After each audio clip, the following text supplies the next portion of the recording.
After you create a two-dimensional piece of art, do you ever think about how to handle the piece? Normally, we simply take the painting or print and move it around with our hands, whether to photograph it, frame it, or hang it, with little thought to any precautions.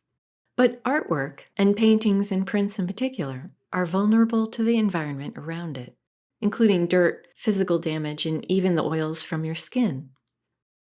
There are actually safety measures that we should take as artists when handling artwork.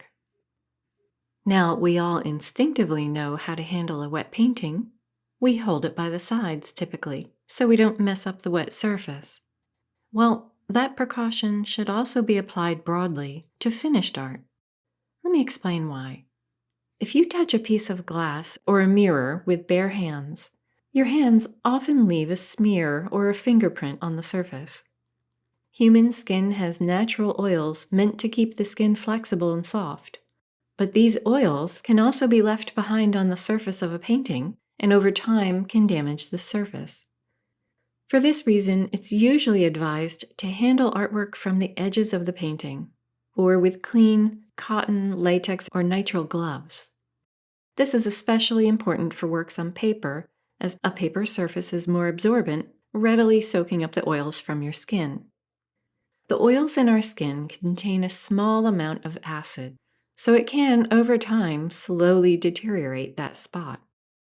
Something else to keep in mind is that if you paint on a piece of paper that has residual oil from your fingers, it can change the way the surface takes the paint in that spot when working with certain mediums, resulting in what could look like a flaw. Can you see here how the finger marks absorbed extra paint, leaving behind dark spots? Washing your hands before handling paper or artwork can minimize this effect, but only temporarily. Believe it or not, tests suggest that this lasts only for 5 minutes, and after that, it's even worse. Your body produces more oil. So when possible, the best practice is to handle a painting by its edges or to wear clean gloves. In the attached handout, I include a link to a really good article on this topic. If your piece of art is a pastel painting or a charcoal drawing, basically a dry medium with loose particles, and it's not sealed onto the surface, it can smear if touched, transferring pigment onto your fingers or anything else that touches it. Obviously, it's important to avoid touching these surfaces in particular. Another consideration when handling completed artwork is dirt.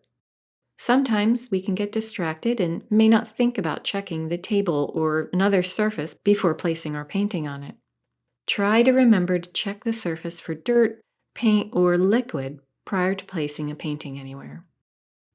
According to the Metropolitan Museum of Art in New York, paintings are at their most vulnerable when being handled. It's where they see some of the worst damage take place. Conservators recommend handling a canvas or a framed piece of art by grasping the sides evenly with both hands so that the weight is distributed. In this way, you avoid adding pressure to the corner joints of the stretcher bars or frame. The artwork should ideally face you, and you shouldn't try to carry more than one piece at a time. Large pieces should be handled by 2 or more people.